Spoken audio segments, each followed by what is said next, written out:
Okay, now, just give me your name and where you were born. And you'll just talk to me over here. You just talk to me this way. Go ahead. What do you want to know? My name? Yes. Ruth Salton. And where were you born? When? Where were you born? What country and what city? I was born, my name was Sima Nickelsberg. Then I can't talk about that. I got papers when it became dangerous. They gave me other papers for Ruth Wolfberg. Oh, but that's a long time before. I mean, afterward. So you were. What city did you live in when you were born? What? What city were you living in when you were born?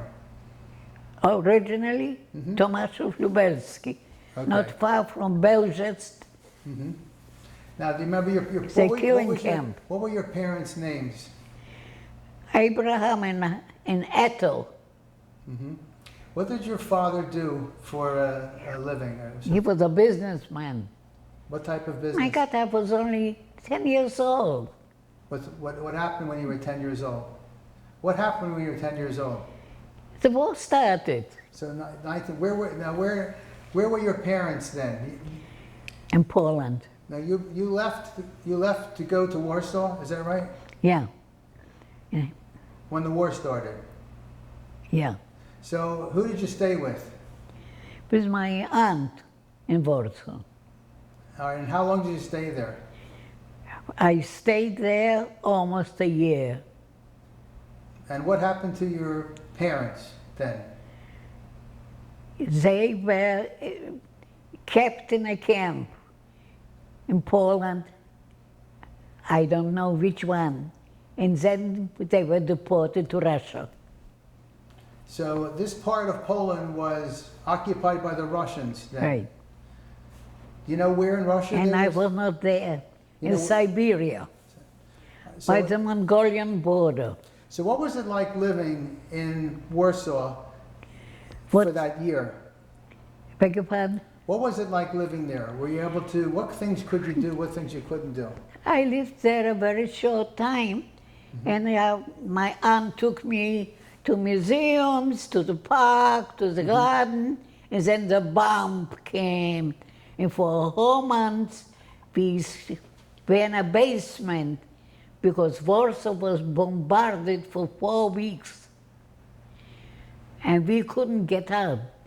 Everybody had a little package of food, and we were for 4 weeks in a basement, in a building in Warsaw. So the bombing stopped, and now the Germans are in charge. The Germans took over. And it started being very badly, because the neighborhood where I stayed was a Jewish neighborhood. It was not very far from Mila Street in Zamenhof. Were you able to go out and see other people, or did you have to stay in the building all the time? After the Germans came, we tried to avoid going out as much as possible. Did they make you wear armbands at this point, if you were Jewish? Not yet, no. When did that start? When did they force people to wear armbands? They were chasing, beating, and throwing everybody out from the apartments, getting them into the ghetto. It was a miserable time. You were not in the ghetto part of Warsaw at this point. They set them all up in a neighborhood, and in an apartment they had 4 or 5 families living together, and they were surrounded by police, by Polish police and German police, and then they built like a wall with iron, metal. So how long did you stay there before you left? Until probably the whole thing, I think, in Warsaw was a year and something. And what happened? You left, and you left by yourself at that point? What did you left And with then some... my aunt, who had a little apartment that have other people living there too, told her son to take me home, back to my mother. That was what town? Where were you going back to? What was the name of the town you were going back to? The name of the town? Yeah. Tomashov. So you left with your, was it your cousin? Yeah. And we what got on a happened? train, and then the Germans stopped the train, and told all the Jews to get off. They were all killed. But a railroad worker grabbed my arm and dragged me with him and took me to his apartment. There was a building where railroad workers worked. They lived over there. In the apartment, he already had saved a whole bunch of other Jewish people who looked very religious. And when I came, he put me into the bedroom with his wife and him. The apartment had just 2 rooms, a kitchen and a bedroom. After a while, the other people were leaving at night, and I was with him a couple of weeks. I don't remember exactly how many. And then he told me it's not safe for me to be there. I have to leave. He gave me a map how to go. I didn't know how to read a map.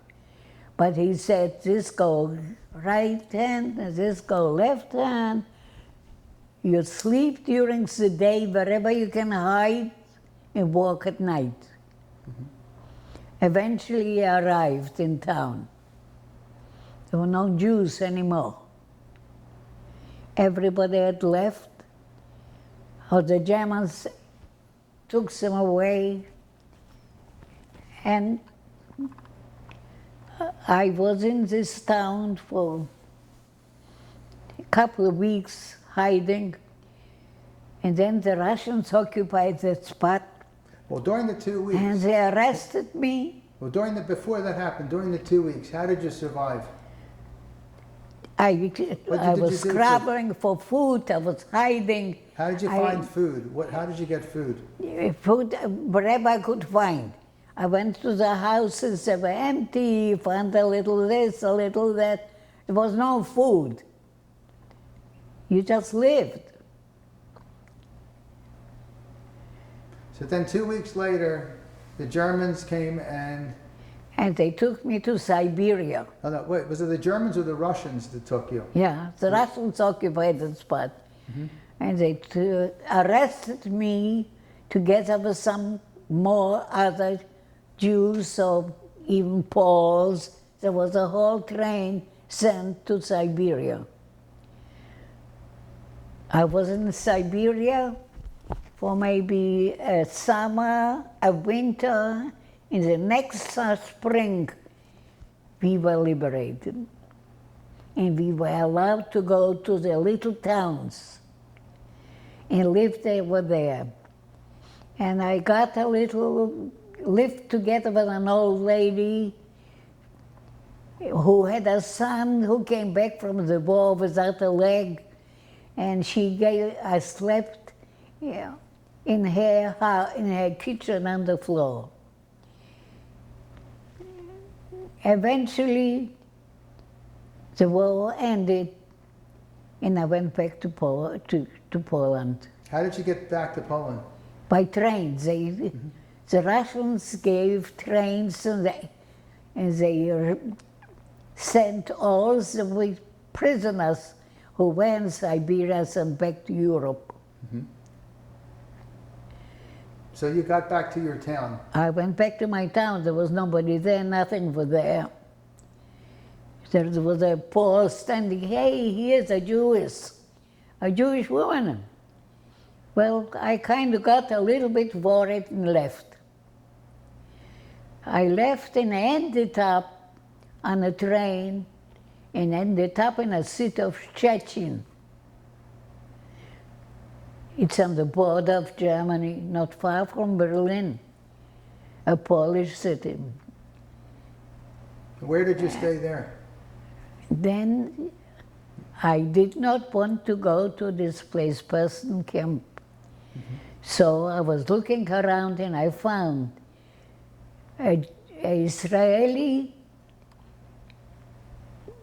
safe house, the Dror, Kibbutz Dror. I got over there and I lived over there. Who was in charge of this house? What? Who was in charge of the safe house? Who was in charge of the safe house? The Haganah, the Israeli. This is the Israeli Yeah. military. They were not military. There was no military There was no before anymore. the It military. was people, agents, or whatever you want to call them. And there was this gentleman by the name of Yitzhak Zuckerman. He was one of the leaders of the Warsaw Ghetto Uprising. He told me that I should go and work for their organization who is working to help survivors go to Israel. The name of the organization was Bricha.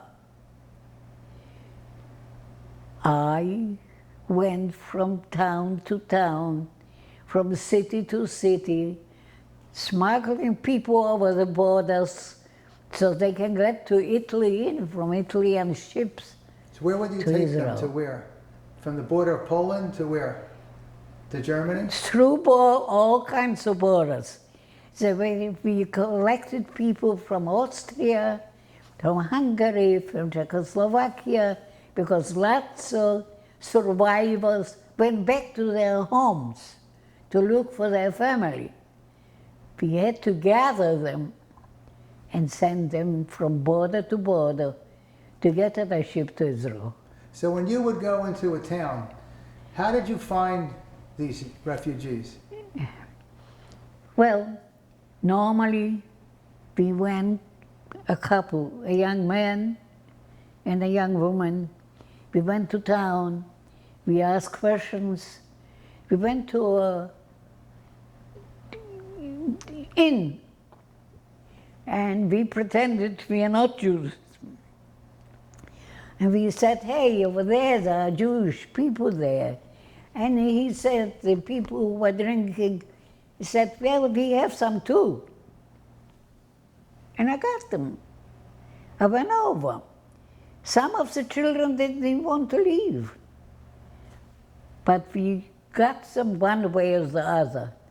And we got them back to Israel. Now, how did you get, who paid for this, and how was it, what was the process of when they said they wanted to leave? What typically would happen? What would you do, and what would happen? Well, first, lots of them took money. We paid them off because the parents promised if they survived and the kids are alive, they are going to get so much money. We had the money. So you were paying survivors to go to Israel. Yeah. So what would happen? How would you, so you had, typically, how many at one time would you be involved with? We took them in a car.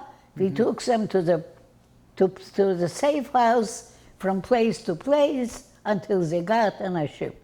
So would you accompany them to the ship?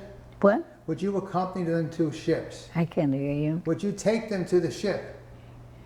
We took them. I did not take them to the ships. Okay. I took them to the next station. Somebody took it over and took them to the next you would station. take them to a station? We and- took them to the Alps. We get up, walked up with them, and the other side, there were others who took them down. It was an organized group who worked to help the survivors and their children, whoever get to the ships to Israel. Of course, the British didn't let them in. There were problems. Like the Exodus was sent back to Hamburg. The Exodus was already in Israel. The British sent it back. With people And on it. we had supervising, see that the survivors get off the ship of the Exodus and go to a camp and then try again. So you took people to a place where someone else would take them. Yeah, well, so it was a chain. You don't, I mean, I did not take the kids. Right. What about children that were living? It's the same thing. There were many children, hundreds. There were, Well, how did you get these children were living with families, with other people who were supposed to take care of them during the war? So how did you get them, the children, to leave those people? we went from town to town to look. We found them. They were already not Jewish children. They already wore crosses. There were some when were adopted by the Christians. Some children, the other people loved. He didn't want to give them up, and we had to take them, and we took them. Were you ever involved where you Don't went? ask me how. Okay, I'm not going to talk about it. okay. These people, did they take money to give up the children? Did you pay the people to give Yeah. them up? We paid a lot of money. The money came from the American Joint Distribution Committee. Now you did this all throughout Poland? We paid off whoever we could. So how long did you do that? You were how old? You were what, 17 then? I was more than 17 then. I must have been 20. Okay. Then I went to Israel. So when you went to, did you go to Germany first? I was Did you- all over did- Europe. Oh, were you? Now you had at one time you worked for the Polish government, involving in I was all over Europe. And I mean- I had all kinds of different identities, you know. And being young and blonde and speaking perfect Polish and Russian and other languages, German, I got along. Did you work for the Polish government with for food cards, for ration cards? Was that one of your jobs, to give out ration cards? Yeah, in the Polish government. So what happened? But you were giving out. You had ration cards. They found out that I did not turn in the cards that the people left. So the Jews that left. Not the children, the Jew- people in the the Jews. kibbutz. The The Jews that survivors Right, left. the survivors that left. You're Yeah. supposed to turn the cards in. Yeah. So what happened to you? They came to arrest me. And of course, you know, they didn't because, you know, we had guards. There was, you know, it was an organization. By the time they knocked at the gate to come in, I was already out on the roof. So from there you went to Germany, was it? Did you Yeah. go- And what happened when you went to Germany? You I joined continued the organization in Munich. in Munich. How long did you stay there? But you don't understand. Okay. You didn't live there. This was your station. You went from there, you went everywhere you needed to go. So to continue to find Jewish people Yeah. that were not in the camps, What camps? in the DP camps. No. In DP camps, you didn't have to look. Right. You know, you just got in, you registered, you got them out, put them on illegal trips, on trains. You had to bribe the borders, on the Russian border, you had to bribe the Russian guards by giving them watches. They loved watches collect. So you give them 10 watches, you let the truck go through. So all kinds of different ways to get the people out. You went on one of the boats? Were you on a boat that went to Israel with survivors? I did not go with the survivors. I went with the survivors once or twice, but not to Israel, because we left the people off and turned around. Okay, all right. So, now when did you go to Israel? In 1950, I think after, not in 48. 1948, they sent me back. You went to Israel in 1950, I went to get married, and then I came to the United States. But I mean, And a year later, I got married with George. But you went to Israel the first. When did you go to Israel the first time? In 47, 48, something And along what did that. you do there when you went there? I didn't. We let off. You don't understand. The ship was illegal. We could only come as close to the borders as can. Unloaded the people and went back. So did you go? You were not on a ship. Yeah. So when you did go, you went by ship, though. When you went to Israel the first time, you went by ship as well. Yeah, but I didn't go into Israel. The people, the group on the Israeli side picked up the people. Okay. We dropped them off. Okay. So the ship would come back, and then more people would go on. And there were times when the ship would come, that the British would not let them unload? Yes, there were all kinds of ships, you know. Not the one I was necessary. I was not on the Exodus. I only was, they sent me in Hamburg when the Exodus came back. Mm-hmm. Mm-hmm. We gave an order to the ship not to get off the boat. So the British absolutely picked them up and carried them off. In Hamburg. Yeah. So the ship is empty. How does it get people on it? Without the You have to come closer. Come here. Okay. I can't hear you. My hearing aid is as bad as yours.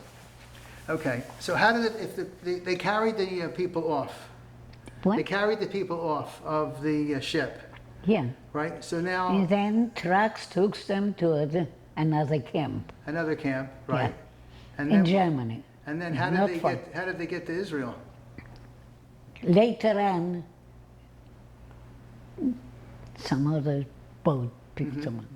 Mm-hmm. This was all over. It was not an open operation. Mm-hmm. So when you went to Israel in 47, right? Yeah. What do you remember about Israel then? Where did you stay? I was not in Israel. We unloaded the ship before Haifa. Okay, before Haifa. So you didn't really go. On the You stayed on the land. ship. You stayed No. on the ship. No. Mm-hmm. So the people. We didn't go on the land because the Haganah from Israel picked up the people and we turned around and went back. Mm-hmm. Were you there during any fighting? When No. they were. No. Mm-hmm. Do you know anyone that was there during fighting? Any family members or friends, people that you knew? No. Mm-hmm. So then you went to the United States and you met your husband, George, right? And you got married. What made you decide, many years later, you decided to start an organization to teach people about the Holocaust? I'm a Holocaust survivor. Why wouldn't I do that? What more important? Well, a lot of people don't want to think about that. Well, They say, I would rather not talk about it. yeah, I know. Not survivors. You know who doesn't want to talk about the American Jewish population? because it's a sad story. They don't want to be upset. They don't want to be upset. Yeah. The survivors should be upset. It's survivors already were upset. In your years of helping Leah and Insight with their teachings, you've met many students many times, right? And you told your story. How do you find they react? How do they react to your story, these children? The children were absolutely impressed. We had an incident, a little girl came over and said, "Mrs. Salton, I am German, do you hate me?" Yeah, I embraced her, I said, "No, I don't hate you. You had nothing to do with it." There were all kinds of hundreds of incidents. The people that you've met. All over, not only here, everywhere, you know. In Congress, they are now talking about, in the United States Congress, passing a law mandating Holocaust education throughout the United States. If it passes, Well, what would you... we have a mandate here. In Florida. Yeah, But I'm talking about the whole country. I didn't hear that. Well, it hasn't passed. They're talking about doing it. Well, I think if you want the next generations not to go through all we had to go through, and you lose 6 million people and 1.5 million children, you better teach them and tell them what can happen to them. I know you told me that there were things that you had to do working with the Haganah, that you were concerned about people might think improper things. Not talking about it.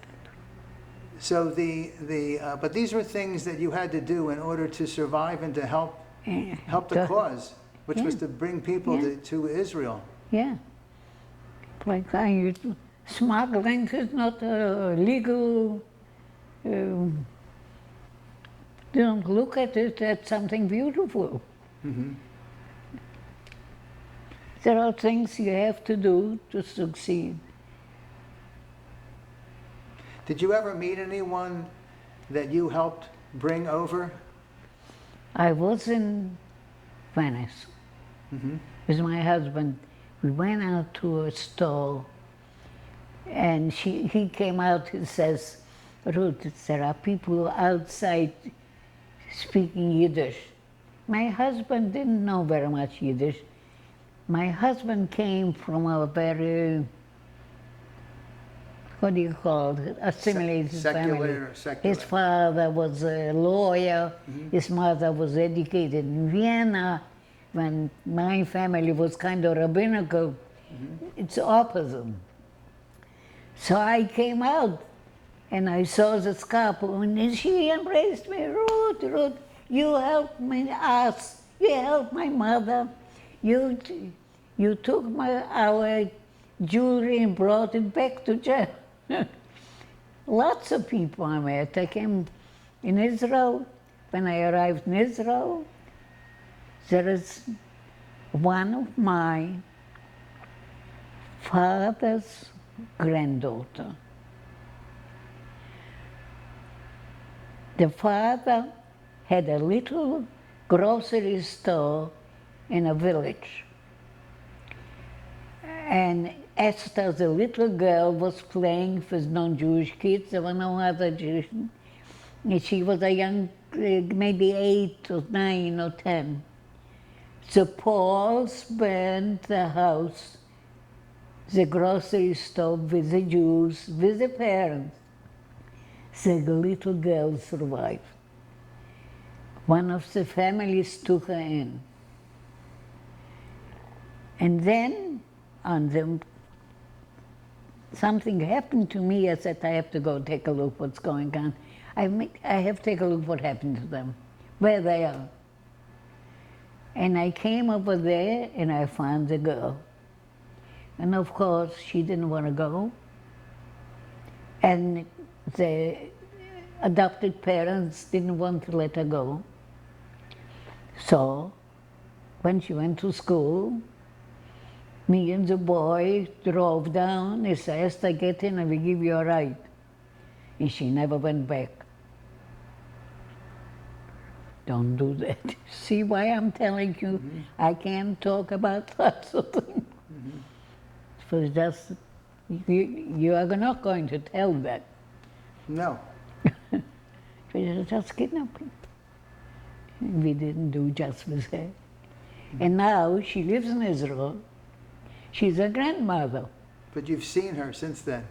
Hmm? You've seen this woman. Since she moved to Israel, you've seen her since this We happened. sent her to Israel, Right. and she lives in Israel, Esther. And have you had contact with her? What? Have you had contact with her? All the time. All the She's a time. family. So she's happy that you did that. What do you mean? She's a grandmother. So why wouldn't you want people to know about that beautiful thing? But I did a terrible thing by No, kidnapping. you did a mitzvah. Okay, don't talk about it. They'll say I'm a thief. That's what they have a law, you know. After a certain number of years, they can't send you to jail. Hey, what can they do to me now? Yes. I'm 90 years old. What can they do? They kiss my ass. The British and, you know, whoever wants to, you know. What you did was good. What they did was horrible. Well, I don't know. You know, I was a young girl. What made me, I could have found a guy, got married. The others did. Go to the P camp and you know, meet somebody and that's it. But I didn't do it. I don't know why not. I just went on from place to place, from deed to deed. You know, it's very hard for people to go, a salesman, to go and talk to a stranger to try to sell them a car, whatever. And you basically had to approach people and say, I'm here. What would you say to these people that you found, you'd go to their home, they have a child. What would you say to them? Is it so-and-so? And if they lied, I knew. I said, I'll give you so much money. Mrs. So-and-so promised you money, I'll give it to you. Some of them took and some of them didn't. And the ones they didn't get the kid anyway.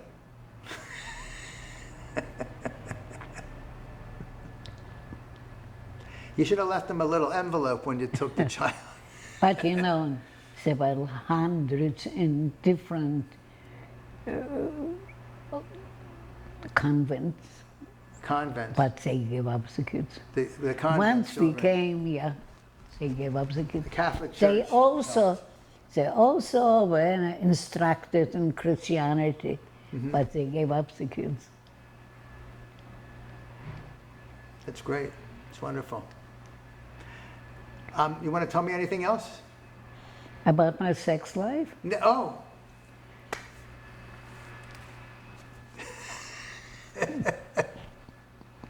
I'll tell you about my I sex was life. married 63 years Wonderful. to a great guy. First, you know, one of the popes used to say, give me the 10 years of a kid's life and he'll be mine. His 10 years was raised very nicely, and it showed the rest of his life. He went to college with a 4-year elementary school education. He graduated with summa cum In a laude. different language, too. What? His 4 years was in a different language. It wasn't English. No, he didn't. When he came to I have to tell you something.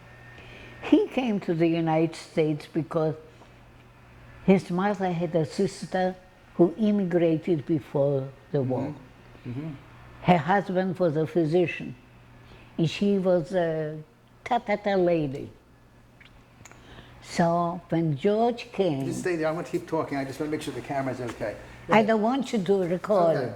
All right. That's family. All right. I will turn it off then. Okay?